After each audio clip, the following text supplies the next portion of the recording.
우리 이 시간에는 우리 한희순 선교사님 우리 말씀을 증거하실 때 여러 많은 은혜 받으시기를 주님의 이름으로 축원합니다.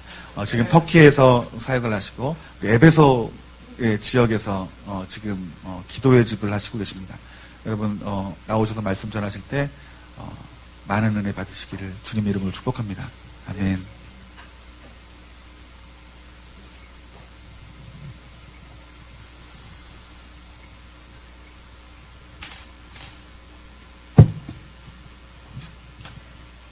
여러분 만나서 반갑습니다. 성경 같이 볼까요? 성경은 창세기 26장 23절부터 33절까지 보겠습니다. 창세기 26장 23절부터 33절까지.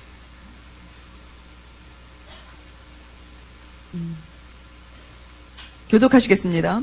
이삭이 거기서부터 브엘세바로 올라갔더니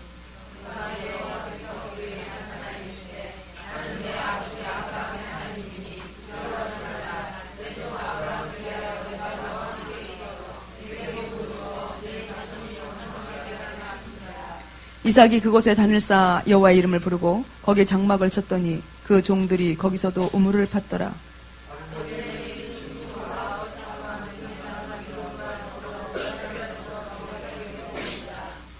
이삭이 그들에게 이르되 너희가 나를 미워하여 나로 너희를 떠나가게 하였거늘 어찌하여 내게 왔느냐?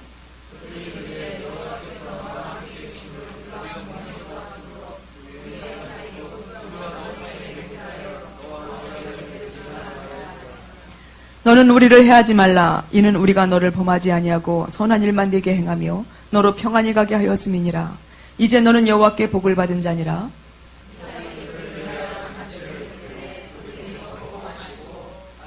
아침에 일찍 일어나 서로 맹세한 후에 이삭이 그들을 보내매 그들이 평안히 갔더라.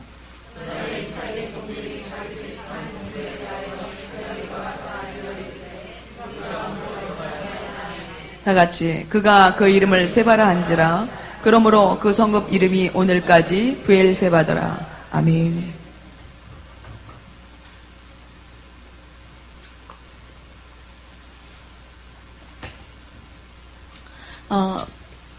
좋은나무교회 정목사님 초대해 주시고 성도님도 초대해 주셔서 너무 감사합니다. 그리고 이 자리에 세워주신 하나님 앞에 감사와 영광을 올려드립니다.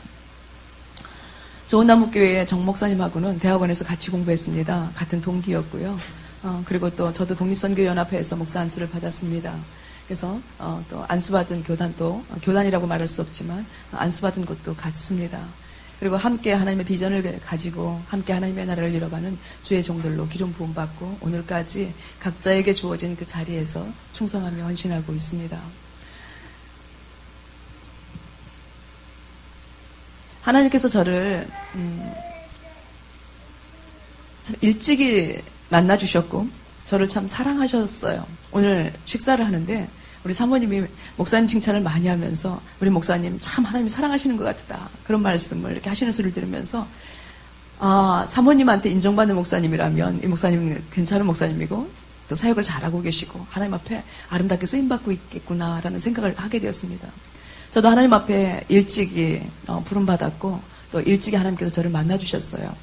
저는 부교육자로 8년을 한국에서 전도사로 사역을 하고 또 하나님께서 불러주셔서 담임 목사로 10년을 사역을 하고 그리고는 이제 터키 에베소로 가라는 마음을 주셔서 하나님의 말씀 앞에 순종하며 터키 가서 사역해서 만 4년 이제 5년차 되어져 가고 있습니다. 어떻게 보면 평생을 주님 안에서 살아왔고 평생을 주님 안을 섬기면서 살아왔는데 그 어떤 때보다도 제가 전도사로 있었을 때보다도 또 제가 목사로 있었을 때보다도 지금 터키 에베소에서 기도의 집을 하며 선교사로 사역하고 있는 이때가 가장 행복하고 가장 즐겁습니다. 하나님을 만나는 그 만남도 점점 더 깊어지기 때문이기도 하고요. 또 그 하나님의 임재 가운데서 그분의 영광을 바라보며 그분을 찬양하며 경배하는 것도 제게는 기쁨이고요. 그리고 여러분들 잘 아시겠지만 한국의 목사들 너무 바쁩니다. 새벽 기도 매일 해야 되죠. 매일 말씀 준비해야 되죠. 목사가 기도 안 하면 안 되니까 성도들보다 더 기도해야 되죠. 신방해야 되죠. 저는 교회를 2개를 개척을 했거든요. 한 군데 송탄에서 6년, 그리고 안정리라는 곳에서 4년. 교회를 개척하다 보니까 매일 전도 나가지 않으면 안 되겠더라고요. 내가 전도를 하면 성도들도 전도를 하고 내가 전도를 하는 성도들도 안 하더라고요. 먼저 개척교회가 목사가 이렇게 본을 보여야만 성도들이 하더라고요. 그래서 성도들이 전도의 현장으로 나가게 하기 위해서도 해야 됐고 하나님의 명령이 있기 때문에도 전도했었습니다. 낮에 전도하고 저녁에는 기도하고 또 새벽 예배 드리고 또 목사님하고 저하고는 또 다르게 목사님은 사모님이 계시잖아요. 근데 우리 사부님은 살림을 잘 할 줄 몰라서 저를 잘 도와줄 줄을 몰랐어요. 그러다 보니까 전 살림도 해야 되고 이런 이렇게 복합적인 일들을 해나가면서도 하나님의 은혜 가운데서 기쁨으로 그 일들을 감당했는데 그 어느 때보다도 가장 행복한 시간이 바로 터키에서의 시간입니다. 여러분들이 잘 알고 있는 것처럼 터키는 이슬람 지역입니다.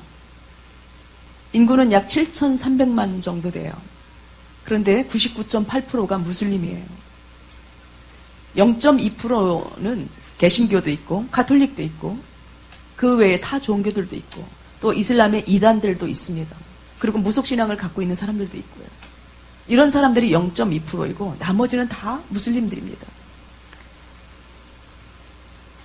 사람의 생각으로 바라볼 때는 또 이슬람 하면 우리는 또 두려움 마음대로 갖고 계신 분들이 계실지 모르겠어요. 그렇기 때문에 그곳에서 예배하며 복음을 전하며 선교사로서의 삶이 어떻게 행복하고 가장 즐거울 수 있겠는가? 여러분들은 그런 질문을 가질 수 있는지 모르지만 가장 하나님의 임재를 가깝게 느꼈던 곳이 터키였고요.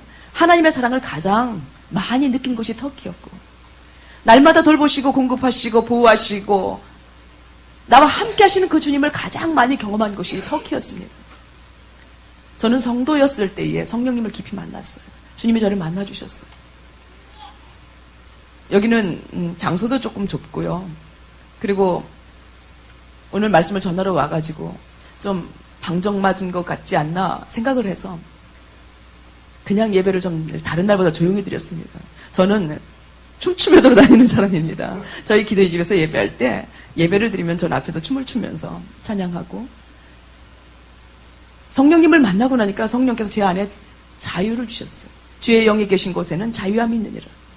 그때부터는 주님을 예배하는데 찬양하고 싶으면 찬양하고 노래로 하고 싶으면 노래로 하고 기도하고 싶으면 기도하고 손을 들고 주님을 높이고 싶으면 높이고 무릎 꿇고 싶으면 무릎 꿇고 엎드리고 싶으면 엎드리고 장소를 가리지 않고 주변에 있는 사람들이 누구인지 의식하지 않으면서 하나님을 마음껏 자유롭게 찬양할 수 있었어요. 그 이후부터 지금까지 20년이 넘는 긴 세월 동안에 이렇게 자유롭게 자유로운 영혼을 가지고 하나님을 찬양하며 예배하는데 오늘은 조금 이렇게 절제가 되어지더라고요. 제가 만일 저 뒤에 있었다면 혹시 그랬을지도 모르겠어요. 근데 맨 앞에서 있으면서 공간이 조금 좁은 것 같아가지고 그냥 잠잠하게 이렇게 예배를 드렸습니다. 일찍이 성령님을 깊이 만났고 하나님의 은혜 가운데 살았음에도 불구하고 이슬람 지역에서 가장 행복한 시간을 보내고 있습니다. 저는 여러분들 잘 알고 있는 것처럼 또 소개받으셨겠지만 에스더에서 파송받은 터키의 기도의 집의 선교사입니다. 하나님께서 목회를 어느 날 잘 하고 있는데 갑자기 장기 금식하라는 그런 마음을 주셨어요. 여러분들 금식 많이 해보셨겠지만 3일 금식은 좀 할 수 있을 것 같은데 제 마음 가운데 장기라는 그런 생각이 들어서 금식하고 싶은 생각이 좀 없었습니다. 솔직히 말하면 꾀가 났어요. 그리고 그때는 내가 왜 금식을 해야 되는지 이유를 모르겠는 거예요. 우리 교회가 금방 순간 이렇게 제가 송탄에서 목회를 하다가 안정리라는 지역으로 이사를 갔는데 거리가 멀기 때문에 송탄에서 사역할 때에 우리 교회 성도님들이 한 분도 안정리 교회로 오시질 않았어요. 다 주변 교회로 가셨어요. 그리고 저는 그곳에 가서 새롭게 개척을 하고 있는데 하나님께서 우리 성도들을 채워주시는데 놀랍게 채워주시는 거예요. 한 번도 내가 외국인 사역을 해보겠다고 생각한 적이 없는데 외국인 근로자들이 캄보디아에서 6명이 오고요. 남편 직장을 통해서 인도네시아 청년들이 5명이 오는 거예요. 근데 이들 둘이가 다 양쪽에서 온 사람들이 다 한국말을 잘 못해요. 더 놀라운 것은 여러분들 뉴스에서 한참 보셨겠지만 그때 평택에 쌍용 자동차와 대추리 사건으로 데모가 한참 심하게 일어나고 있었을 때였는데 제가 송탄에서 목회할 때에 우리 교회 성도님이셨어요. 경찰이셨는데 이분들이 수원으로 이사 가시면서 저희 교회를 떠나게 되었습니다. 그리고는 근 10년이 가까이 흘러가지고 제가 안정리에 와서 있을 때였는데 이분들이 저를 경찰이기 때문에 조회를 해봤는가 봐요. 그리고 내가 어디서 목회하는가를 찾았던 거예요. 전경을 이렇게 인솔하는 소대장이 되어져가지고 그 데모하는데 진압하기 위해서 몇 개의 소대를 데리고 안정리 제가 살고 있는 그 곳으로 미군 부대 안으로 오셔서 거기서 사역하고 그분이 섬기고 계셨어요. 저를 찾은 거예요. 근데 제가 바로 그 자기가 주둔하고 있는 그 부대 근처에서 사역하고 있다는 것을 알게 되어가지고 전경들을 여기 있는 숫자만큼은 데리고 오는 것 같아요. 매주 예배를 데리고 오는 거예요. 하루 종일 떼 앞끝에서 서 있는 아이들이라서 얼굴이 새카맣니다. 그런데다 전경들이 입은 복장들이 그 곤색에다 진한 새카만 그런 색깔들이죠. 그 아이들도 새카맣고 캄보디아에서 온 애들도 새카맣고 인도네시아에서 온 애들도 새카맣고 전부 새카만 애들만 앉아있는 거예요. 여기 앞에 서서 말씀을 전하려고 보면 눈만 반짝반짝이지 다 새카매요. 더 놀라운 것은요, 너무 신기한 것은 저는 한국말로 설교를 하고 있고 한국말로 예배를 드리는데 캄보디아에서 온 아이들이 모른다라는 거예요. 인도네시아의 아이들이 아무 소리도 안 들린다는 거예요. 하나님, 내가 이 아이들에게 어떻게 복음을 전해야 합니까? 전경으로 온 아이들도 예수 믿는 아이들도 있었지만 대부분 소대장이 가자라고 명령하니까 어쩔 수 없이 딸려와서 앉아있는 아이들이 천지였어요. 우리 교회 성도들 제가 전도해서 전부 생자들만 전부 앉아있고 복음을 어떻게 전해야 될지 모르겠는 거예요.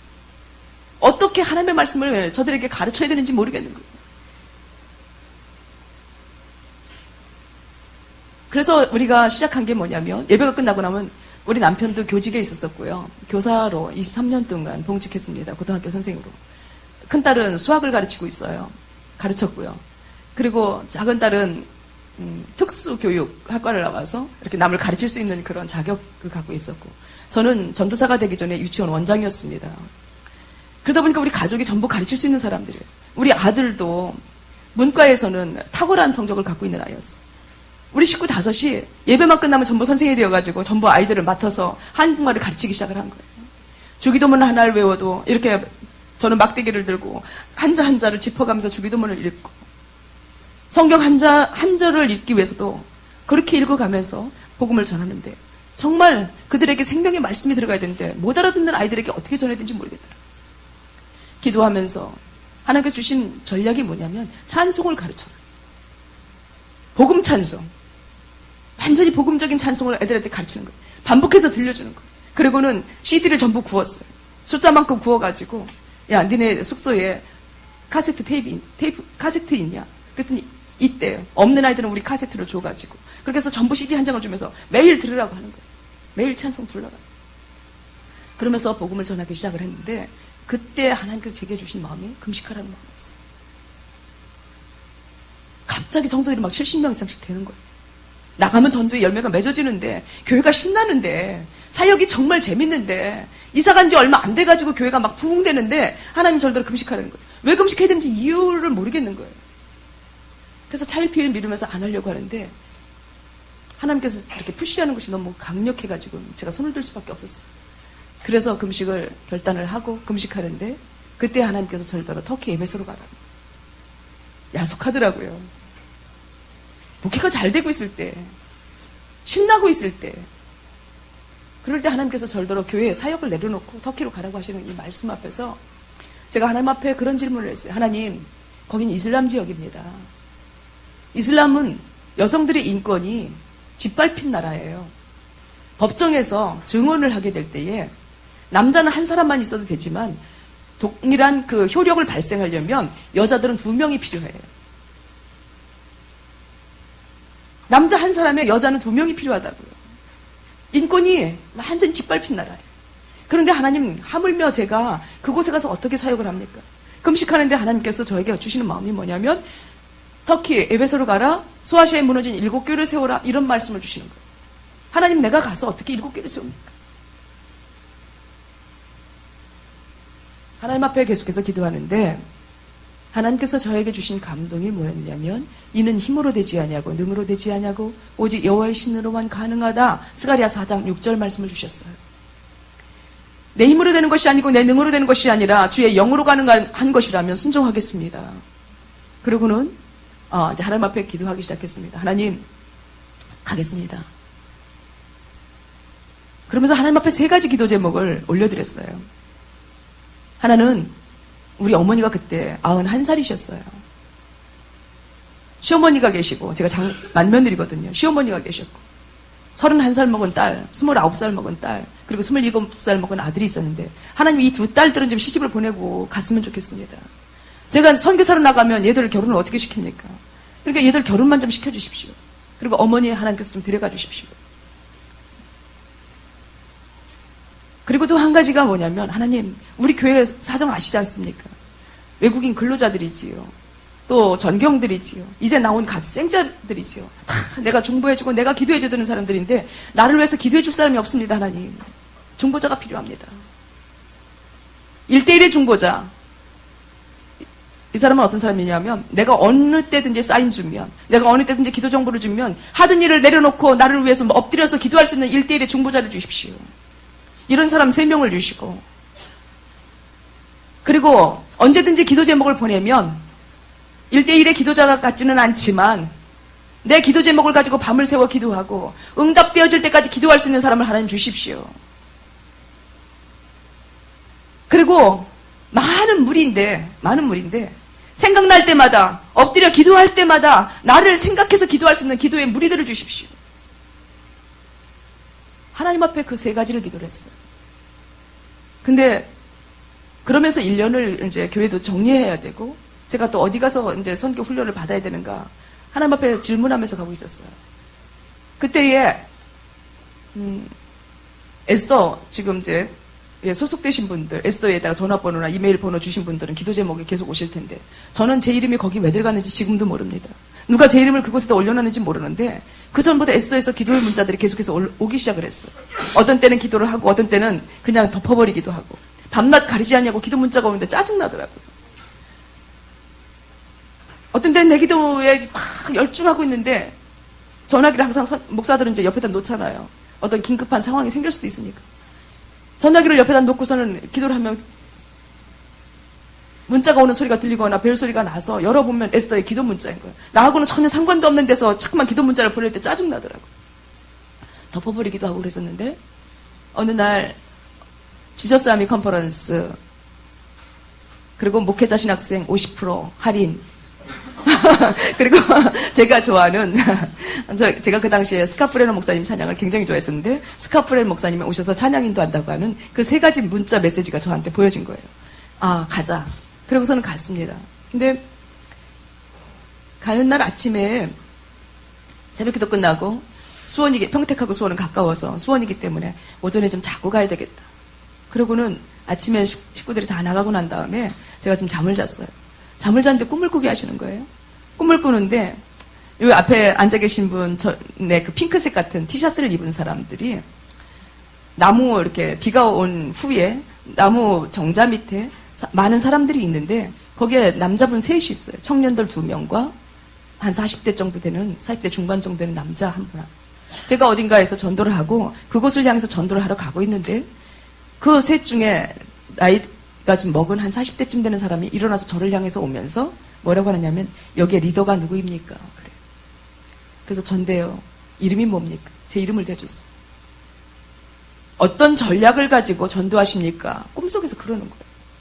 그때 제가 사실은 이제 어떤 전략을 가지고 전도를 하고 있었느냐면, 여러분들 아시겠지만 영적 도회라고 해서 이제 그 지역에 어둠의 영들이 어떻게 역사하고 있었는지를 조사하고, 또 지금 현재 어떤 악한 영들이 우상의 단들이 세워져 있는지 이런 것들을 조사하면서 그것들을 예수 이름을 결박하고 그 땅에서 일어났던 그 죄들을 회개하면서 하나님 앞에 이렇게 엎드려 기도하고, 그리고 낮에 나가서 전도하고 있었어요.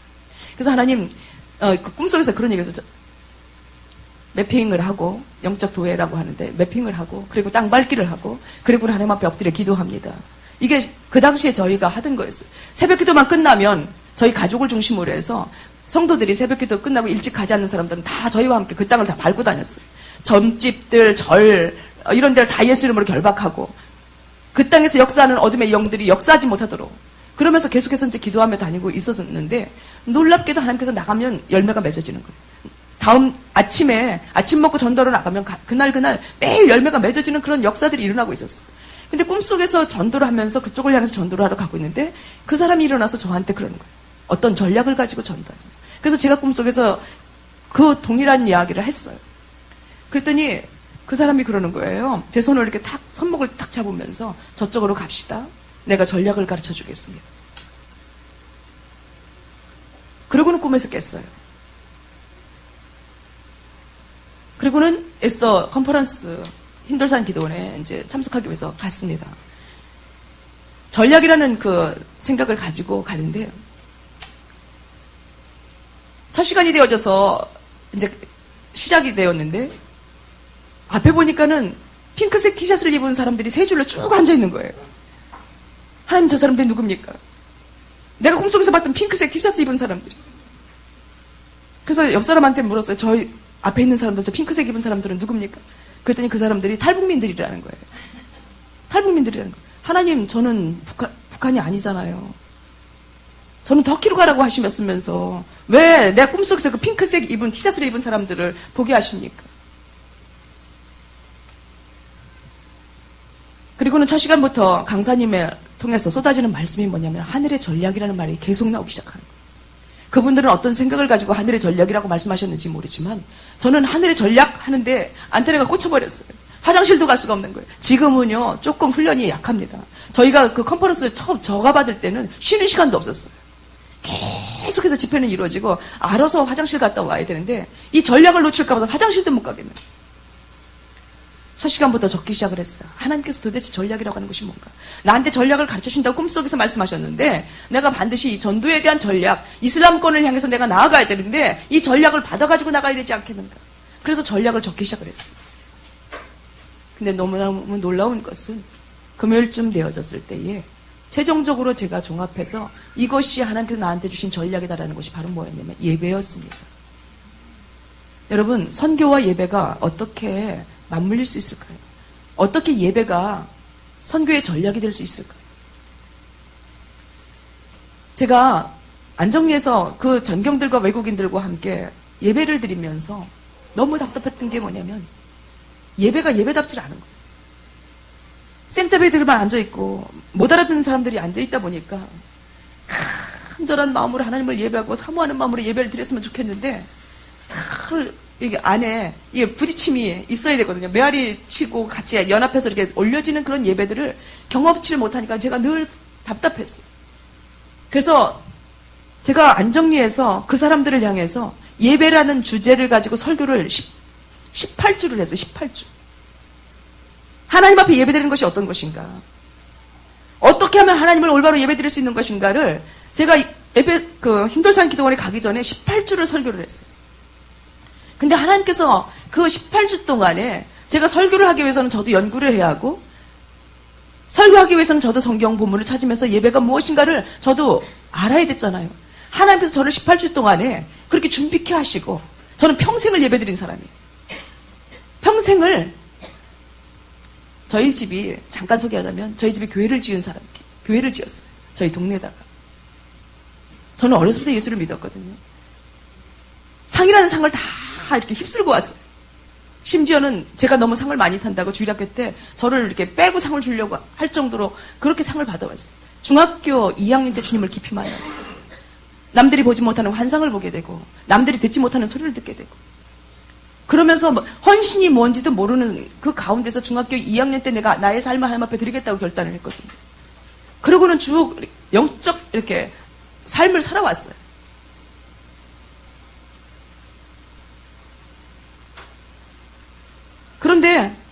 그런데 제가 그렇게 18주 동안에 예배를 이렇게 배우며 가르치며 어떻게 하면 하나님이 기뻐하시는 예배를 드릴까를 고민하면서 18주를 왔는데 예배가 전략이라는 거예요.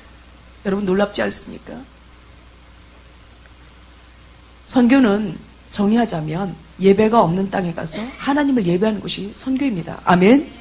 하나님을 알지 못해서 예배 드리지 못하는 사람들에게 하나님을 소개하고 우리 주 예수 그리스도의 이름으로 하나님께 영광 돌리게 하는 것, 이것이 바로 선교라는 거예요. 최종적으로 하나님께서 저한테 주신 결론이 바로 그거였어요. 그래서 예배라는 전략을 가지고 기도 선교사로서 터키로 파송을 받게 되었습니다. 그리고 기도집을 이제 세우게 되는데, 다른 사람들은 모르겠습니다만 저는 이미 한국에서 목회를 해왔기 때문에 사람 숫자가 중요하지 않고 시작할 수 있었어요. 저희 남편과 큰딸이 이제 같이 선교사로 다음 기수로 훈련을 받고 저와 함께 이제 파송되어서 저희 세 식구가 같이 터키에서 예배를 드리게 되었습니다.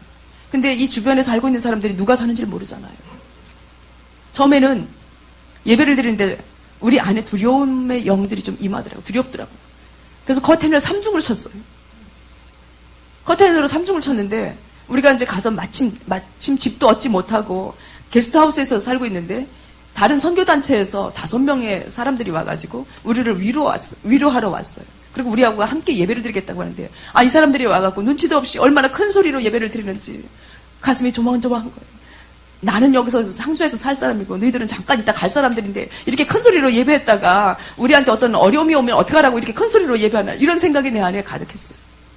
그런데도 그들과 계속해서 예배를 드리면서 그들이 떠나고 난 다음부터는 담대함이 생겨지기 시작하면서 저희들도 이제 큰 소리로 예배를 하게 되었습니다. 그리고는 제가 에베소로 가서, 에베소 저희 집에서 보면 오브 이렇게 직접 보이기도 하고 걸어서는 7분 정도 가면 사도 요한 아시죠? 사도 요한 기념교회가 있습니다. 저희 집에서 직접 보여요. 그래서 이제 하나님께서 왜 날더러 터키 에베소로 가라고 하셨는가, 하나님의 마음을 받고 싶어서 제가 사도 요한 교회로 올라갔습니다. 올라가서 기도하는 마음으로 한 바퀴를 다 돌고, 그리고 이제 나오는 동안에도 하나님께서 어떤 감동을 주시질 않아요.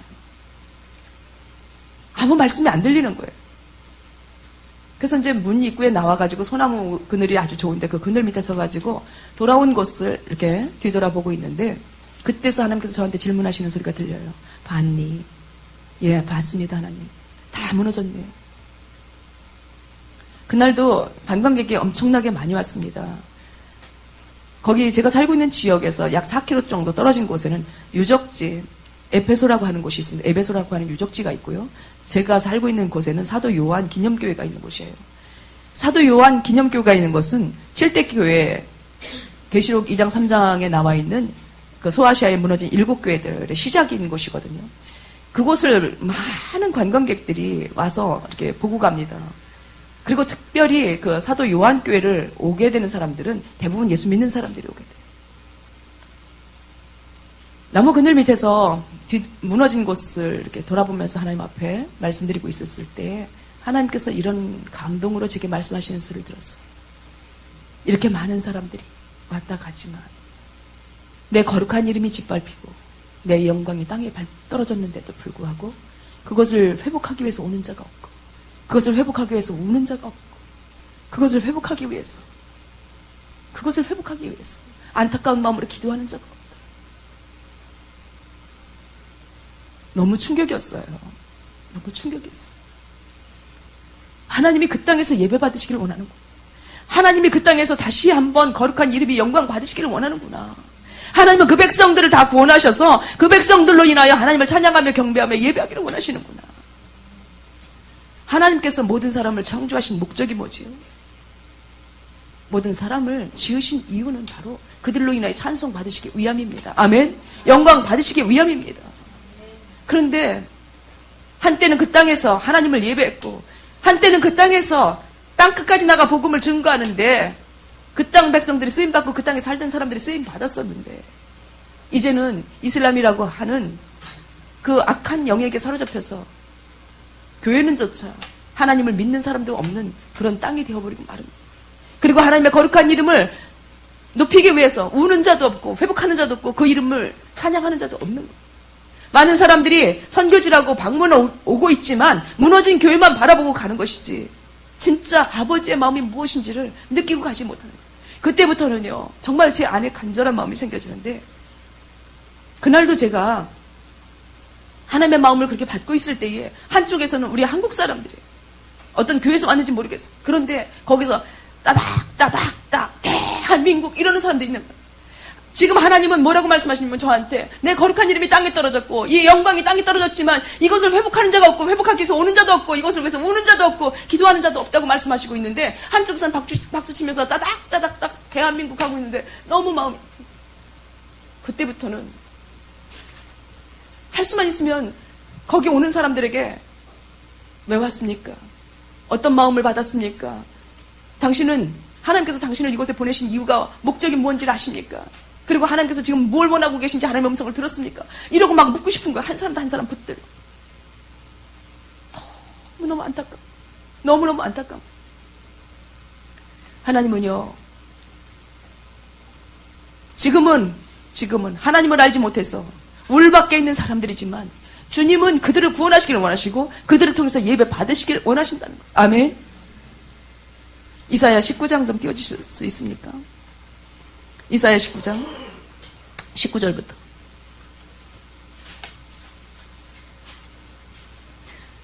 이사야 19장 23절부터 좀 띄워주세요. 23절부터 25절에 보면 그날에 애굽에서 아수르로 통하는 대로가 있어 아수르 사람은 애굽으로 가겠고 애굽 사람은 아수르로 갈 것이며 애굽 사람이 아수르 사람과 함께 경배하리라.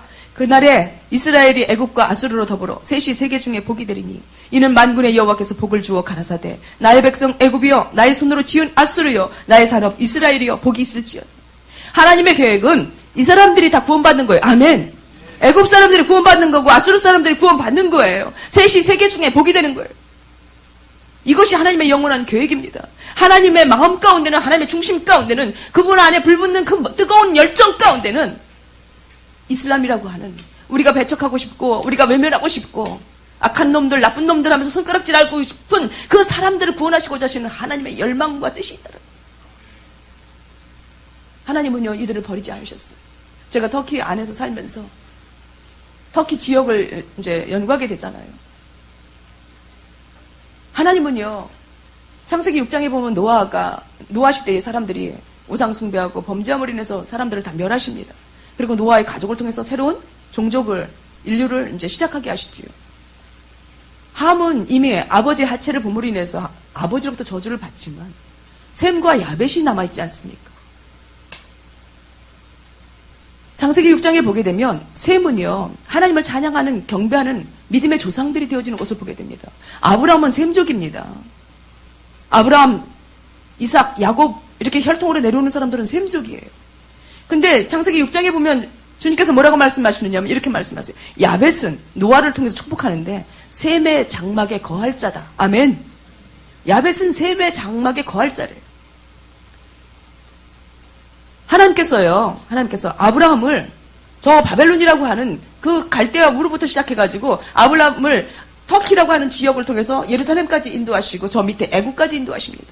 그리고 애굽까지 왔다가 다시 약속하신 땅에 거하면서 살게 되면서 너와 내 자손에게 이 땅을 주리라 약속하십니다. 그런데요, 이 셈족, 아브라함의 후예들, 믿음의 조상들인 그 셈족뿐만 아니라 이 야벳 족속들은 셈의 장막에 거할 자라고 했는데 터키의 역사를 쭉 살펴보면서 보니까 터키에는 누가 살고 있느냐면 셈족이 이렇게 세 군데 지역에서 셈족이 모여서 살고 나머지는 다 야벳 족속이야. 아멘? 다 야벳 족속인 거야. 하나님의 구원 계획 속에는 이 터키 백성들이 다 셈의 장막에 거할 자들이었어. 터키는요, 노아의 방주가 있는 아라라산이 있고요. 아브라함이 갈대우르를 떠나서 와서 살고 있었던 우르 지역이 있어요. 하란 지역이 있습니다. 그리고 사도 바울의 생가가 있고요. 살았던 지역이 있고요. 제가 살고 있는 이 소아시아의 지역은 초대교회 7교회가 있었던 지역입니다. 이스탄불루에서 서쪽으로, 서남쪽으로가 대부분 그 사도들이 다니면서 복음을 전했던 지역입니다. 이스탄불부터 시작해서 이 동쪽으로는 사도 베드로가 와서 복음을 전했던 곳이고요. 이스탄불 중심으로 해서 서남쪽으로는 사도 요한과 사도 바울이 복음을 전한 곳이에요. 그들이 전해서 복음이 돌고 돌아서 우리까지 와서 우리가 지금 복음을 받고 우리가 예수님을 믿고 있지만 그곳은 복음의 시작입니다. 창조의 시작입니다. 유프라티스 강이 그곳에서 발원하고 있고요. 티그리스 강이 그곳에서 발원하고 있어요. 창세기에 나와 있는 네 개의 강 중에 2개의 강이 그곳에서 발원하고 있어요. 하나님은 기억하고 계세요. 그 땅에서 하나님을 경배했던 것, 그 땅에서 하나님의 백성들이 하나님을 찬양했던 것, 하나님은 기억하고 계신 거예요. 그리고 다시 한번 그 땅에 그 부흥이 일어나기를 원하고 계신 거예요. 오늘 제가 창세기 26장 말씀을 읽었어요. 제가 터키로 가기 전 한 달 전에 하나님께서 저한테 기도하는데 그런 마음을 주세요. 너는 가서 우물을 파되 웅덩이를 파지 말고 깊은 우물을 파라. 말씀을 가지고 많이 묵상을 했어요. 여러분, 웅덩이는 어떤 곳입니까? 비가 오면 빗물이 고일 수도 있는 곳이고 생활 하수가 흘러가서 이렇게 고이는 곳일 수도 있어요. 근데 웅덩이의 물은 곧 마르기도 하고 웅덩이 물은 정결하지 못하기 때문에 사람이나 생명을 살릴 수가 없어요. 하나님께서는 생명을 살리기 위해서는 우물을 파되 깊은 우물을 파라고 말씀하십니다. 그래서 깊은 우물을 판다면 우물을 파는 것이 어떤 것일까? 그래서 영적 아비들의 우물을 파야 되겠다. 창세기 26장에 보면 이삭이 가물어서 애굽으로 내려가려고 하니까 하나님께서 내려가지 마라 라고 하시면서 아브라함에게 주셨던 그 언약을 이삭에게 주시면서 내가 지시하는 이곳에 머물러 있으라고 말합니다. 이삭은 내려가지 않지요. 그리고는 그곳에서 있는데 하나님께서 그 순종했더니 이삭의 실패를 불구하고도 그 해에 농사를 지었더니 100배나 얻게 하셨대요. 이것을 보면서 지역에 살고 있는 사람들이 시기와 질투가 일어난 거예요. 이삭이 농사지 이전에 아브라함이 팠던 그 우물을 찾아서 우물을 파기만 하면 물이 나오는 거예요. 중동 지역에서 물이라고 하는 것은 제가 가서 살아보니까 이것은 생명하고 똑같은 거더라고요. 터키는요, 저희가 지금 들어가면 이제 비가 거의 이제 멎어갈 때가 되어졌고, 제가 4월 15일 날 들어가게 되는데, 이제 비가 거의 멎으면서 5월 달이 되기 시작하면 그때부터 비가 한 방울도 안 와갖고 10월 말까지 한 방울도 안 옵니다. 낮 기온이 45도까지 올라갑니다. 얼마나 건조한지 예배를 드리려고 하면 이 목젖이 이 목에 가서 달라붙어요. 물을 이것만한 파카그라스에다가 하나씩 담고 병에다가 하나씩 담아갖고 가서 물을 계속 마시면서 예배를 드려도 목젖이 이렇게 달라붙어요. 이렇게 너무 건조해가지고. 우물을 판다고 하는 것은요, 이건 생명하고 똑같은 거예요. 근데 우물을 가서 파기만 하면 어떡합니까? 메꿔지는 거예요. 사람들이, 그 지역에 살고 있는 사람들이 자신들보다 더 잘 살고 자신들보다 더 복을 얻는 이 이삭을 보면서 시기와 질투가 일어나가지고 우물을 다 메꿔버립니다. 그래서 계속해서 다툼이 일어나지요. 그리고는 이삭은 그들과 종들은 다투지만 이삭은 장소를 옮겨서 다른 곳에 가서 계속해서 우물을 파요. 그것이 오늘 창세기 26장에 있는 본문 말씀 1절부터 이야기입니다. 그리고 제가 읽었던 그 본문 말씀 속에 보면 이삭이 그래서 브엘세바로 나중에는 올라가게 되는 것을 보게 되죠. 하나님께서요, 절대로 우물을 파라고 해서 아비들의 우물을 파려고 기도하기 시작했습니다. 어떤 때는 사도 요한교회에 올라가서 하나님, 사도 요한에게 주셨던 그 사랑의 영성을 제게 주십시오. 이 땅 백성들, 이 영혼들을 사랑하면서 정말 저들에게 복음을 전할 수 있도록 요한에게 주었던 그 사랑의 영을 제게 부어주십시오. 그러면서 기도하기도. 그곳은 사도 바울이 에베소 지역이기 때문에 거기서 여러분들도 잘 알고 있는 것처럼 약 2년 반에서 3년 동안 그곳에서 사역을 했거든요. 하나님, 사도 바울의 영성을 제게 주십시오. 복음에 대한 열정과 하나님을 사랑하는 열정, 그 열정을 제게 주십시오. 그러면서 아비들의 우물을 파기 위해서 계속해서 기도했습니다. 계속해서 기도하는데 어느 날 하나님께서 창세기 26장을 저한테 이렇게 보게 하셨어요. 창세기 26장을 보는데 말씀을 묵상하다 보니까 오늘 하나님께서 원하시는 것은 사도 바울의 영성도 아니고 사도 요한의 영성도 아니라는 거예요.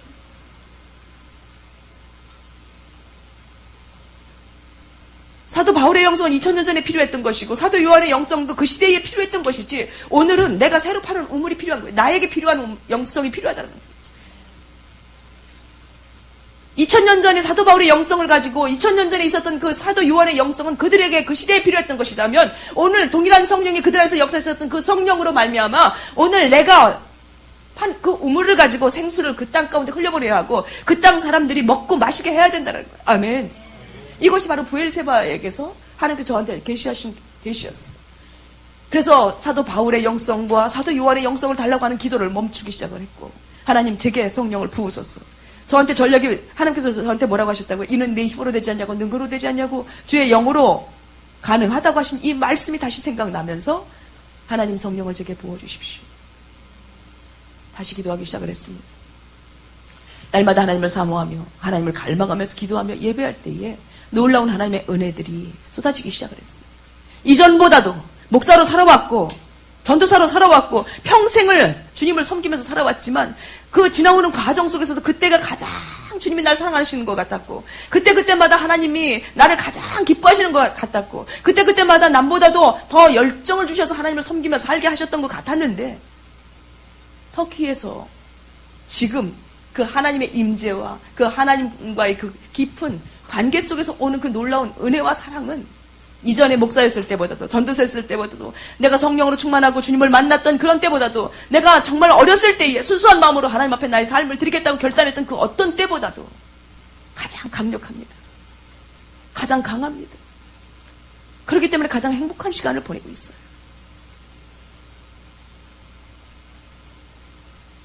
저는 이 창세기 26장에 있는 말씀을 아멘으로 받았어요. 브엘세바로 올라가서 그곳에서 다시 장막을 치고 그가 살려고 할 때에 여호와께서 다시 이삭에게 나타나는 것을 보게 됩니다. 그리고는 다시 한번 그에게 언약의 말씀을 주시는 것을 보게 됩니다. 오늘 26장을 우리 같이 좀 한번 볼까요? 하나님께서 그 밤에 26장 24절에 보면 그 밤에 여호와께서 그에게 나타나 가라사대 나는 내 아비 아브라함의 하나님이니 두려워 말라. 내 종 아브라함을 위하여 내가 너와 함께 있어 내게 복을 주어 내 자손으로 번성케 하리라. 아멘. 아브라함의 하나님은 나의 하나님이에요. 아멘. 동일한 고백을 하고 있고 동일한 믿음으로 그 하나님을 섬기고 있기 때문에 아브라함의 하나님이 나와 함께 하시겠대요. 날더러 그 땅에 있지만 두려워하지 말라고 말씀합니다. 그러면서 뭐라고 말씀하시냐면 내가 너와 함께 있어 내게 복을 주어 내 자손으로 번성케 하리라. 나는 영적인 자녀를 낳는 자예요. 아멘. 영적인 자녀를 낳는 자. 어느 날 이제 나도 하나님 그 성경적 이름을 좀 하나 갖고 싶어요. 그런 생각을 이렇게 하게 되었어요. 그래서 성경을 계속해서 읽어가는데 이사야에 보면 헵시바라는 이름이 나오지 않습니까? 뷸라, 헵시바 이런 말이 나오는데 이 헵시바라는 뜻이 저는 너무 좋았어요. 그래서 내 이름을 헵시바라고 해야지. 그렇게 이제 생각을 하고 나는 누가 너의 성경적 이름이 뭐냐 그러면 헵시바라고 얘기해야 되겠다. 그리고서는 나서 이제 그 헵시바라는 마음을 가지고 기도를 하고 있는데요. 하나님께서 그런 얘기를 하세요. 너는 사라다. 절대로 사라라는 거예요. 아니 하나님 나는 사라 그냥 보다는 헵시바가 더 좋은데요. 근데 절대로 사라래요. 그래갖고서는 제 이름을 이렇게 소개하라고 하면 그냥 저는 한이순이에요 이래버려요. 하나님께서는 절대로 사라라고 말씀하시는 거예요. 그러면서 너는 열국의 어미라는 거예요. 제가 선교 나가기 전에 이야기거든요. 열국의 어미라는 거예요. 하나님의 구원 계획 속에는 하나님의 그 목적 속에는 저를 향한 그 목적 속에는 제가 사라의 삶을 살아야 된다고 하는 것이 있었던 것 같아요. 이제 선교 나가서 보니까 그 말씀이 무슨 말씀인지를 알겠는 거예요. 그리고는 제가 하나님 앞에 사라라는 그 이름을 받고 나서 하나님 앞에 기도하면서 이제 내가 사라의 삶을 살아야 되는데 라고 생각하며 계속해서 기도를 하고 있었을 때에 하나님께서 창세기 3장 16절로 저를 인도하시는 것을 보게 되었어요. 아니 그 전에 먼저 성경을 읽는데 이스라엘의 왕들이 세워지게 되면 성경에 보게 되면 이스라엘의 왕들이 세워지고 나면 그 아비가 누구인지 아니면 그 아비 위에 할아버지가 누구고 조부가 누구고 계속해서 이렇게 성경에서 그 사람을 왕을 세우기 위해서 그 왕 한 사람을 소개하는데 그런 많은 수식어들을 이렇게 붙이는 걸 보게 됐어. 근데 거기에 빠지지 않는 것이 있는 게 뭐냐면 그 어미가 누구였더라. 성경을 읽는데 어느 날 갑자기 그 어미가 누구였더라. 계속해서 읽어보니까 그 어미가 누구였더라. 그 어미가 누구였더라요. 아니 하나님 왜 아비에 대한 계보만 써놔도 될 텐데 어미가 누구였는지를 이렇게 밝힙니까? 그래서 그 어미에 대한 것을 묵상하면서 기도하다 보니까 창세기 3장 16절로 하나님께서 저를 인도하셨어요. 창세기 3장 16절은 여러분들이 잘 알고 계신 거잖아요. 여인의 후손을 통해서 예수 그리스도가 오시겠다는 거예요. 그리고 여인의 후손을 통해서 사단의 머리를 밟겠다는 거예요. 그리고 사단의 머리를 밟을 때에 그 사단의 머리가 여인의 후손의 아들의 발꿈치를 물겠다고 하는 그 약속의 말씀이 원시복음이 그곳에 기록되어 있는 것을 보게 됐어요. 아, 하나님께서 왜 이스라엘에 왕이 세워지고 나면 그 왕들의 어미가 누구였다라고 말씀하시는지가 깨달아지기 시작하는 거예요. 이스라엘 백성들은 창세기 3장 15절을 기억하고 있으면서 하나님께서 세우신 그 왕들, 그 나라의 왕들을 세울 때마다 이 사람이 성경 창세기 3장 15절에서 말하고 있는 여인의 후손으로 와서 사단의 머리를 밟을 자인가를 생각하고 있었던 거예요.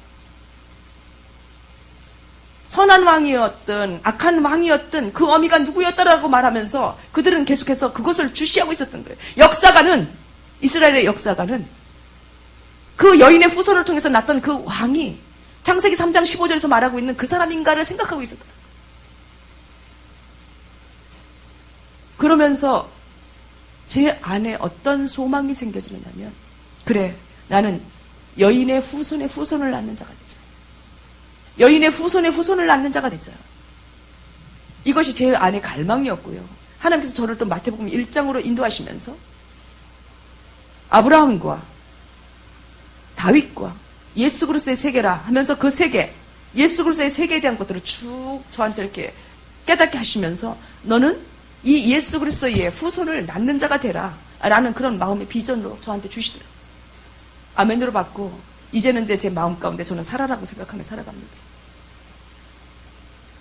그런데 하나님께서 저를 터키로 보내셔가지고 뭐라고 말씀하시냐면 내 종 아브라함을 위하여 내가 너와 함께 있어 내게 복을 주어 내 자손으로 번성케 하리라는 이 약속의 말씀을 창세기 26장을 통해서 저한테 주시는 거예요. 아멘으로 받았지. 그리고는 그 일이 이루어질 것을 기대하면서 기도하고 있습니다. 그리고는 이삭이 그곳에 단을 쌓아 여호와 이름을 부르고 거기 장막을 쳤더니 그 종들이 거기서도 우물을 팠더라. 아멘. 브엘세바는요, 창세기 21장인가요? 24장 21장 33절에 보면 영생하시는 여호와의 이름을 아브라함이 불렀던 곳입니다. 하나님의 살아계심, 그 하나님의 이름을 부른 곳이 바로 어디냐면 브엘세바예요.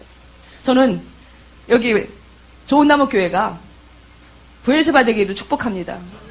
영생하시는 여호와의 이름을 부를 때 임재하시고 언약의 말씀을 주시는 곳, 그곳이 이 좋은나무 교회가 되기를 원합니다. 이삭이 아브라함이 이전에 여호와의 이름을 불렀던 곳, 그곳에 다시 들어가서 여호와의 이름을 부르고 있는데, 여러분들이 여기에 여호와의 임재하시는 곳에 와서 여호와의 이름을 부를 때에 언약을 가지고 여러분 각 사람을 한 사람씩 하나님을 만나주시기를 축복합니다. 이곳은요, 하나님의 이름을 부른 곳이잖아요. 다른 어떤 이름을 부른 곳이 아니라 살아계신 여호와의 이름을 부르는 곳이잖아요. 여러분들이 이삭처럼 여호와의 이름을 부른다면 하나님은 반드시 여러분 각 사람에게 주실 비전을 가지고 계획을 가지고 찾아와 여러분들을 만나주실 거예요.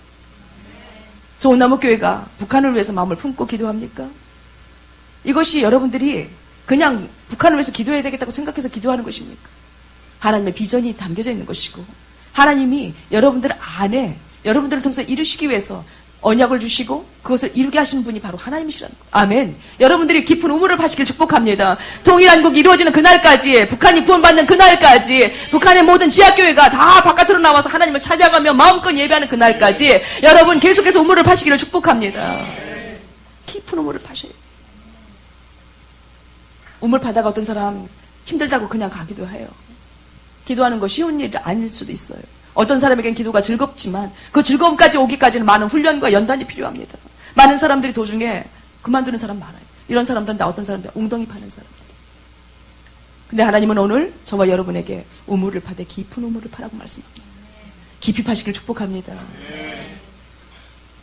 깊은 곳에서 아주 맑고 깨끗한 생수가 흘러나는 곳이요. 그것이 바로 누굽니까? 주님이시고 성령님이에요. 성령님을 더 깊이 구하고 주님을 더 깊이 만나면 여러분 안에서 우물들이 파져서 다른 사람을 살리는 일들이 일어나는 거예요. 북한을 살리는 일들이 일어나는 거예요. 뿐만 아니라 브엘세바에서 이렇게 여호와의 이름을 불렀더니 놀라운 일이 일어났습니다. 전에는 이삭을 미워했고 이삭을 시기했고 질투해서 자기들과 함께 사는 이삭을 내어 쫓았던 사람들이 찾아와서 이제는 평화 조약을 맺자고 하는 것을 보게 됩니다. 저는 이 말씀 때문에 얼마나 위로가 되는지 몰라요.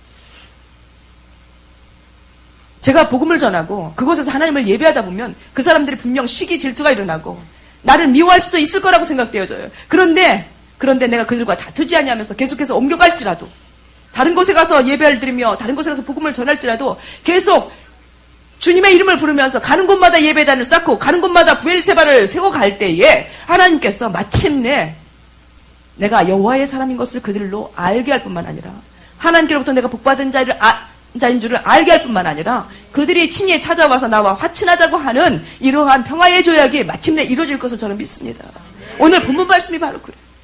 이슬람 지역 하면은 믿는 사람들, 선교사들을 다 어떻게 합니까? 쫓아내고 죽이기도 합니다. 제가 들어가기 2년 전에 말라티아라는 곳에서 끔찍한 순교 사건이 일어났습니다. 성공의 신부였는데요. 이분이 터키 땅에 들어와가지고 19년을 사역을 하시다가 9년 전에 청년 하나를 자기 아들로 삼았어요. 자기 아들로 삼고 운전기사를 시켜가지고 이분이 어디를 가시든지 선교사님을 모시고선 다니는 거예요. 성공의 신부를 모시고 다니는 거예요. 근데 갑자기요, 흉기를 가지고 이 선교사님을 찔러서 죽였는데 한 번 찔러갖고 선교사님이 도망을 가는데 계속 쫓아가면서 난두질을 해가지고 끔찍하게 살인을 사건이 일어났어요. 순교 사건이. 근데 아직까지도 그 사건이 해결되지 않았습니다. 우리나라 같으면 난리가 나고 어떤 법적 조치들이 처해지고 있는지를 방송으로 다 이렇게 뉴스로 보도할 텐데 그 신문 보도에 나타나질 않아요.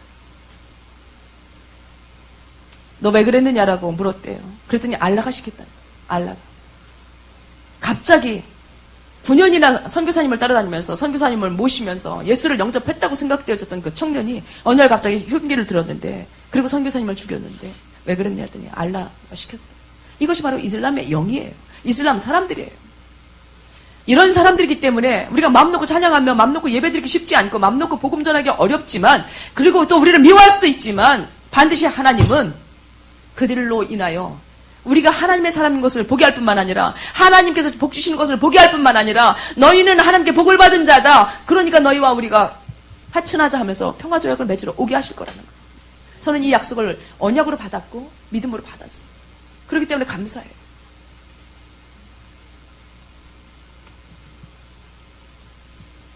브엘세바는 어떤 곳이냐면 맹세의 우물이라는 뜻을 갖고 있습니다. 하나님께서 이삭에게 나타나셔서 이삭에게 언약을 주신 장소이고요. 또 이렇게 대적이던 그랄 지역에 아비멜렉과 그의 군대 장관과 그의 친구들이 와서 평화조약을 맺었던 곳이 바로 어디냐면 브엘세바입니다. 여호와의 사시는 이름을 불렀던 장소였고 하나님의 임재가 있었던 곳이었고 관계가 회복되어지는 곳이 바로 브엘세바입니다. 저는요, 이 좋은 나무 교회가 이 브엘세바가 되기를 원합니다. 밖에서 어떤 관계가 있었든지 어떤 상황 가운데 있었든지 이곳에 오는 사람들은 다 관계가 회복되어지기를 원합니다. 그리고 많은 밖에 있는 사람들이 여러분들을 바라볼 때 당신들은 여호와께 복을 받은 자다. 하나님이 너와 함께 계신 것을 내가 보았다. 라고 말할 수 있는 성도들이 되시길 축복합니다. 원수도 하나님이 함께 하시는 것을 보고 하나님이 복 주시는 것을 보면 와서 화친하자고 하는 거예요. 아멘. 이런 놀라운 역사가 이 좋은 나무 교회 있기를 축복합니다.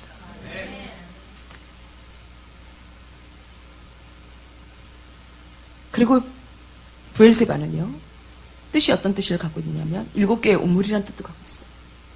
7개의 우물. 제가 하나님 앞에 기도하면서 하나님 어떻게 제가 가서 7교회를 세울 수 있습니까? 소아시아에 무너진 7교회를 어떻게 세우겠습니까? 건물교회를 세우라는 것입니까?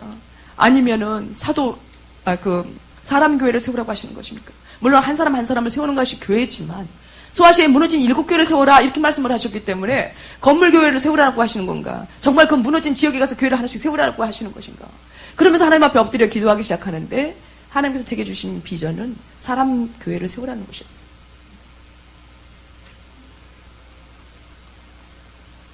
브엘세바의 우물을 이삭의 종들이 가서 팠는데요. 한 우물을 팠는데 7개의 우물이 나오는 거예요.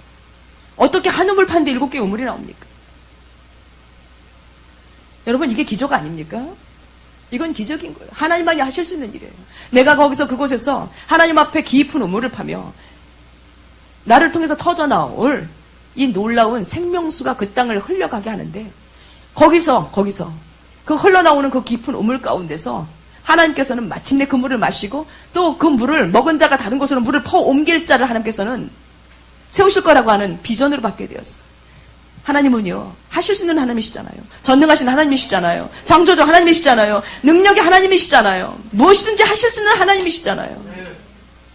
저는 이 좋은 나무 교회가 부엘세바가 되어져서 맹세의 우물뿐만 아니라 7개의 우물이 되어지기를 축복합니다. 그래서 지교회를 계속해서 세우고 하나님께서 원하시는 곳마다 하나님의 교회가 세워지는 놀라운 축복이 좋은 나무 교회에 있기를 축복합니다. 너무나도 감사했어요. 그리고 지금까지 터키에서 사역을 합니다. 짧게 지금 일어나고 있는 일들을 여러분들에게 나누고 제가 내려가려고 하는데,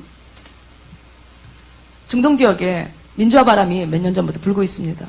여러분, 민주화 바람이 불면서 중동 지역에 민주화가 온 것이 아니라 오히려 내전들이 일어나면서 이슬람에는 크게 순니파와 갑자기 이렇게 생각이 나요. 이 파가 두 개로 나눠져 있습니다. 그래서 서로 싸우고 있는데 지금 각 나라에서 싸우는 싸움이 바로 그거예요. 누가 더 주도권을 가질 것인가. 그러다 보니까 이것이 내전이 일어나가지고 무고하게 누가 죽느냐면 국민들이 죽는 거예요. 그것이 이집트에서 일어나고 있고 지금 현재 시리아에서 일어나고 있어요. 근데 너무 놀라운 것은 이것을 사람의 눈으로 바라보면 그 나라의 민주화가 없어지면서 지금 내전들이 일어나고 있고 많은 사람들이 집을 떠나고 고향을 떠나고 기근들의 허덕이고 어린 고아들이 있고 많은 사람들이 죽는다라고 바라볼 수 있는데 하나님의 눈으로 바라보면 하나님이 지금 그 땅에서 일하고 계시다라는 거예요. 저는 터키에서 살고 있잖아요. 제가 이제 터키로 들어가는데 우리 아들하고 큰딸을 데리고 들어갔어요. 큰딸은 선교사니까 들어갔고. 근데 우리가 그곳에서 거주증을 얻어서 오랫동안 살려고 하면 저희는 이제 나이가 먹어서 우리 남편하고 저희를 이제 이렇게 거주증을 줄 때 경찰이 신문을 합니다. 여기 와서 왜 사냐? 뭐 때문에 사느냐? 그리고 어떤 소득이 어디서부터 와서 창출되어져 가지고 너희가 여기서 살 수 있느냐? 이런 질문들을 해요. 그러니까 우리는 이제 은퇴했다. 연금 갖고 산다. 그리고 내가 여기 관광을 와서 보니까 니네 땅이 너무 좋더라. 니네 사람들 너무 친절하고 너무 좋더라. 그래서 우리 여기 와서 좀 살고 싶어서 잠깐 왔다. 이렇게 얘기를 해서 우리는 이제 거주증을 얻게 되는데 우리 딸이 30대 중반이에요. 지금 이제 올해 36인데 시집도 안 갔지요. 직업도 없지요. 하는 일도 없이 거기 와서 있는 것이 이해가 안 되는 거예요. 그러니까 거주증을 안 주려고 합니다. 그래서 어쩔 수 없이 이제 딸이 학교 공부를 하게 되었어요. 그래서 대학을 정식으로 시험을 보고 대학에 들어가게 되었습니다. 아들도 동시에 같이 이제 시험을 봤는데 딸은 합격을 하고 아들은 떨어졌어요. 학원에서 언어를 공부할 때에 학원에서는 우리 아들을 향하여 뭐라고 했냐면 너는 충분히 들어간다. 걱정하지 마라. 이렇게 얘기를 했었는데 아들은 떨어졌어요. 떨어진 이유가 뭐냐면 시리아와 그 주변에 있는 지역에 있는 20대 이렇게 되기 전 아이들, 고등학교 졸업 맞거나 이런 아이들이 내전들이 일어나니까 자기네 나라에 있으면 다 징집돼서 군을 가야 되는 거예요.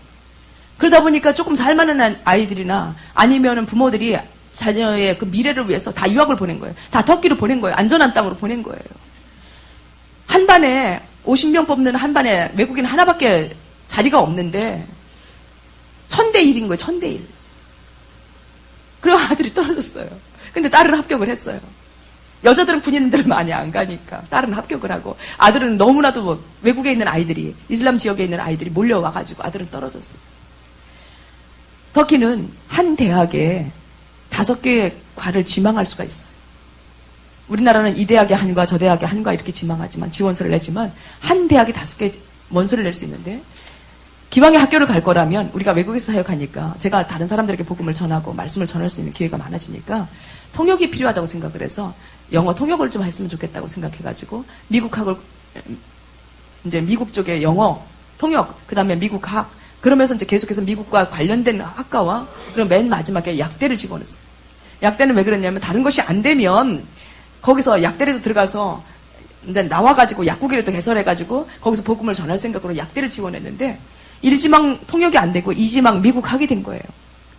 하나님 앞에 조금 이렇게 섭섭하더라고요. 하나님 좀 섭섭합니다. 우리가 좀 통역하고 사역을 잘하려고 통번역 하려고 했는데 왜 미국학이 됐습니까? 근데 어찌됐든 합격이 되었고, 우리가 그 땅에서 공부하지 않으면, 딸이 공부하지 않으면 있을 수가 없어서 미국학을 이제 들어가서 공부를 하게 되었습니다. 근데 놀라운 것은요, 여러분, 미국의 시작이 청교도의 역사잖아요. 청교도의 시작이잖아요. 미국학을 공부하는데 청교도가 기독교적인 문화잖아. 청교도들이 가서 하나님을 섬기며 예배하며 세웠던 나라가 미국이잖아요. 그거를 다루는 거예요. 그러면서 교수가 하루는 이러는 거예요. 성경 가지고 있는 사람 손 들어봐라. 같이 배우는 아이들이 50명인데 우리 딸 하나만 예수 믿는 아이고 나머지는 다 무슬림이에요. 얘네들이 무슨 성경이 있겠어. 그랬더니 교수님이 하시는 말씀이, 야, 너희들이 미국학을 공부하면서 어떻게 성경을 안 읽고 공부할 수 있니? 성경 사라. 어떤 서점에 가면 성경 있다. 이러고 가르쳐주는 거예요. 여러분 놀랍지 않습니까? 무슬림 나라예요. 합법적으로 성경을 들고 다닐 수도 없는데 그 학교 안에 들어가기만 하면 학생이기 때문에, 미국학을 배우는 학생이기 때문에 성경을 펼쳐놓을 수가 있는 거예요. 성경을 말할 수가 있는 거예요. 성경을 읽을 수가 있는 거예요. 여러분 너무나도 신나지 않습니까? 하나님의 행하시는 일은 놀라운 거예요. 생각해 보십시오. 나이가 먹은 기성세대를 변화시키기는 어렵지만 이제 청소년들이고 20대 이의 젊은 아이들이고 인터넷 발달돼 있고 외국의 많은 것들을 접할 수 있는 이런 아이들을 복음으로 변화시키기는 훨씬 쉬운 거예요. 하나님께서 그 일을 하고 계신 거예요. 하나님께서 그 일을 하고 계신 거예요. 시리아에서 온 아이들, 이집트에서 온 아이들, 레바논에서 온 아이들, 아프가니스탄에서 온 아이들, 파키스탄에서 온 아이들, 막 이런 무슬림 아이들이 이제 한 발에 모여서 같이 공부를 하는데, 얘네들이 자기네 나라를 바라보면 소망이 없는 거야. 자기 민족을 바라보면 소망이 없는 거야. 지금까지 자기가 믿어왔던 알라, 꾸란에 대해서는 소망이 없는 거야. 그것들로 인하여 통치를 받고 살아왔는데 결국에는 뭐냐면 자기들끼리 싸우고 다 자기들이 동족들이 피 흘려 죽고, 심지어 어떤 아이는 내 부모가 살았는지 죽었는지도 모르는 거야.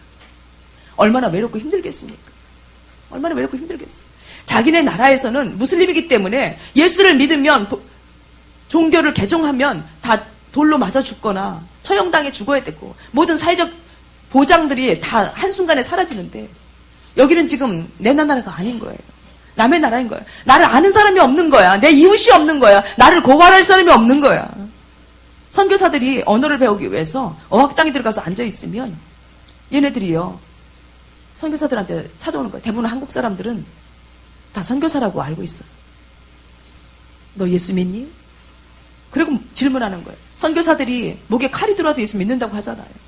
그래, 나 예수 믿어. 그러면 나도 너 따라서 교회 갈 수 있을까? 이러는 거예요. 선교사들이 교회를 들고 갑니다. 그 아이들이 예수 믿는 거예요. 선교사들이 창 넘어서 팔짱을 끼고 한국말로 찬송을 하면 얘들이 못 알아듣잖아요. 그러니까 찬송을 하면 슬며시 다가와서 너 예수 믿니? 그래, 나 예수 믿는다. 너 우리 교회 갈래? 그래, 나도 데리고 가죠. 그리고는 2명, 3명 자기 친구들도 데리고 온 아이들도 있고. 이래서 지금 터키에서 무슬림 청년들이, 다른 나라 터키 청년들뿐만 아니라 다른 나라에서 온 청년들이 지금 예수를 믿고 있어요. 여러분, 하나님이 행하시는 일이 너무 놀랍지 않습니까? 하나님은요 지금도 열심히 일하고 계세요. 그 백성들을 구원하시기 위해서.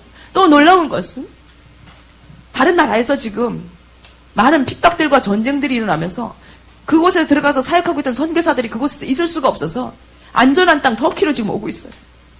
갑자기 하나님께서 선교사들을 터키로 막 집어넣으시는 거예요. 왜 그러시겠습니까? 왜 그러십니까? 하나님께서 지금 뭔가 일하고 계신 거예요. 하나님께서 지금 뭔가 준비하고 계신 거예요. 하나님께서 지금 마지막 때에 당신의 종들을 한 곳에 모아놓으시고 그 땅을 밟고 그 땅에서 손을 들고 기도하게 하며 선교사들이 곳곳에서 터키의 전역에서 손을 들고 하나님을 예배하며 찬양하며 하나님께 영광 돌리게 하시고 계셔요. 지금 하나님의 행하시는 일을 여러분이 볼 수 있기를 축복합니다. 하나님은 일하고 계세요. 16억 무슬림들 뉴스에 나타나는 거 보면 테러 일으키고 폭동 일으키고 많은 사람 죽이고 무자비해서 다 멸망받아야 될 백성들처럼 생각되어지지만 그럼에도 불구하고 대다수의 사람들을 하나님께서 구원하시기를 원하십니다. 아멘. 그들을 위해서도 주님은 십자가 지셨어요. 그들을 지금도 구원하시기 위해서 주님은 당신의 종들을 보내시고 지금도 그분의 열정은 식지 않고 일하고 계신 것을 우리는 볼 수 있습니다. 곳곳에 하나님을 섬기는 사람들이 세워지는 거예요. 제가 처음에 뭐라고 말했습니까? 선교는 예배가 없는 땅에 들어가서 예배하는 것이다. 그리고 하나님을 예배하지 않는 자들을 복음을 전해서 하나님을 예배케 하는 것이 선교다. 근데 지금 하나님께서 그 일들을 이루고 계십니다. 너무 놀랍지 않습니까? 지금은요, 선교사들이 얼마나 많이 들어왔는지 수도 셀 수가 없대요. 제가 들어갈 때에 한국의 선교사들이 340명, 그리고 제가 5년 전에 들어갔는데요. 제가 들어갈 때 한국의 선교사들이 340명, 그리고 외국에서 오신 분들이 약 한 2,400명 정도 됐다고 그래요. 그래서 한 2,700명 정도가 선교사들이었다고 하는데 지금은 그 수를 셀 수도 없는 거예요. 얼마나 많이 들어왔는지. 얼마나 많이 들어왔는지. 그리고 전 세계에서 단기 선교팀들을 얼마나 많이 보냈는지. 에베소라고 하는 지역에 특별한 지역이기도 해서 제가 그곳에 살고 있지만 나가서 10분만 서 있으면 10명도 더 봐요. 한국 사람. 한국 사람 10명도 더 봐요. 저희가 그 에베소 사도 요한교회에 관광버스가 이제 계속해서 이렇게 수많은 사람들을 실어 날리는데 거기 가서 10분만 서 있으면 보통 20대는 봐요. 대형버스 20대. 10분만 서 있어도. 우리가 땅 밟기 하면서 그 남편과 함께 이렇게 산책을 많이 하는데요. 그 지나가는 거리 천천히 기도하면서 걸어가고 이것저것 기웃기웃하면서 이렇게 걸어가면 10분 정도 걸리거든요. 그 앞을 지나가는데. 근데 수없는 차들이 갖다 사람 쏟아 붓는 거예요. 그 사람들이 여러분 터키 전역을 밟고 다니면서 예수 이름 한 번만 불러보십시오. 그들이 주님의 이름 한 번만 불러보십시오. 하나님을 찬송 한 번만 해보십시오. 거기서 말씀 한 번만 선포해 보십시오. 어떤 일들이 지금 일어나고 있는가. 여러분 놀랍지 않습니까? 에베소 교회를 향해서 주님께서 뭐라고 말씀하셨냐면 첫사랑을 회복하라 이렇게 말씀하셨어요. 소아시아에 무너진 7교회, 이 터키를 오게 되면 첫사랑이 회복됩니다.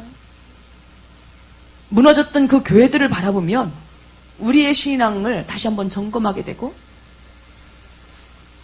우리도 언젠가는 믿음으로 승리하지 않으면 이렇게 무너질 수도 있다고 하는 것을 그 땅 지역이 말해주고 있어요. 그렇게 복음으로 부흥했던 그 터키가 변질되어지고 첫사랑을 잃어버렸을 때에 이슬람에게 다 짓밟히고 그리고는 교회가 다 빼앗기는 그런 일들이 일어났던 것을 봅니다. 터키의 소아시아의 7교회는요. 영적으로 성령으로 충만했고 초대교회 부흥의 역사가 일어날 때는 그 지역에 있던 신전들을 다 뺏어서 예배드렸던 곳이에요. 그런데 교회가 변질되어지면서 사람들의 사랑이 식어지면서 오스만 터키에 이슬람이 들어와서 이슬람한테 다 뺏기고 다 짓밟혀서 교회가 다 무너져 버렸어요. 지역이 말해주고 있어요. 우리의 신앙이 변질되어집니다. 첫사랑을 회복하지 아니하고 첫사랑을 잃어버리면 언제든지 너희도 촛대로 옮기시겠다고 하신 그 약속의 말씀이 그대로 성취되어지는 것을 보는 장소가 터키입니다. 갑바도기아라는 거 하는 중부 지역에 있는 장소인데요. 초대교회 때 이제 핍박받으면서 성도들이 몰래 숨어 들어가서 살던 곳이에요. 지하 도시입니다. 그곳에 가게 되면 내 신앙을 또다시 한번 점검하게 돼요. 내가 마지막 때 이기는 것이 어떤 것인가. 계시록에 있는 7교회를 향해서 주님께서는 이겨라 라고 말씀합니다. 지고 있던 교회들을 향하여 이겨라 라고 말씀하세요. 이기지 아니하면 어떤 것인가를 보게 되고 내가 졌을 때에 나의 최후가 어떤 것인가를 그 지역이 말해줍니다. 동굴교회인데 사람들이 이걸 다 이렇게 손으로 팠어요. 이렇게. 손으로 파서 교회를 만들었는데 이 교회 절반보다는 조금 더 이렇게 넓은 교회 정도 되는 교회들이 많아요. 이거보다 작은 교회도 많고 강단은 이 정도밖에 되지 않습니다. 입구가 들어오는 입구가 가운데 이 정도 됩니다. 사람 하나 간신히 이렇게 밟고 지나갈 정도 됩니다. 양쪽에는요 뭐가 있는 줄 아십니까? 무덤이에요. 무덤. 벽에도 무덤이 있고 이 바닥에 다 무덤이 있어요. 어린아이에서부터 시작해서 어른의 무덤까지 다 무덤이 있어요. 성도들이 하나님을 예배하러 들어올 때에 옆에 누가 죽었는지 다 알아. 죽은 시체들이 거기 다 누워있어. 내 자녀도 있고 내 부모도 있고 내 아들도 있고. 그곳을 향해서 들어오면서 마지막까지 신앙을 지키는 것이 어떤 것인가. 끝까지 신앙을 지키는 것이 어떤 것인가를 그 장소가 말해주고 있어. 여러분 생생하게 오늘 우리에게 그 지역은 그 땅은 말해주고 있어. 너희가 지금 이렇게 신앙생활하면 안 된다. 제가 많은 사람들을 그 지역으로 인솔하지 않습니까? 저희 기도의 집에 많은 사람들 찾아오면 제가 7대교회를 안내하고 또 갑바도기아라는 곳을 안내합니다. 거기 왔다 가는 사람들 하나같이 하는 말이 뭐냐면 우리가 이렇게 신앙생활해서는 안 되겠네요. 내가 이렇게 신앙생활하다가 마지막 때에 환란 때가 오게 되면 내 신앙 잃어버릴 것 같습니다. 그러고 갑니다. 많은 사람들이 회개하고 갑니다. 많은 사람들이 울고 갑니다. 사랑하는 성도 여러분, 우리의 신앙은요, 이기는 신앙이어야 합니다. 아멘? 제가 아까 예배가 전략이라고 말씀드렸지요. 터키 가서 제가 깨달았던 것이 바로 뭐냐면, 예배는 이기는 자가 드리는 것이다. 따라서 해보겠습니다. 예배는 이기는 자가 드리는 것이다. 천상의 예배를 보면, 계시록에 있는 천상의 예배를 보면 다 이긴 자들이 드린 예배였어요. 아멘. 이긴 자들만이 그곳에 올라갔고, 그곳에서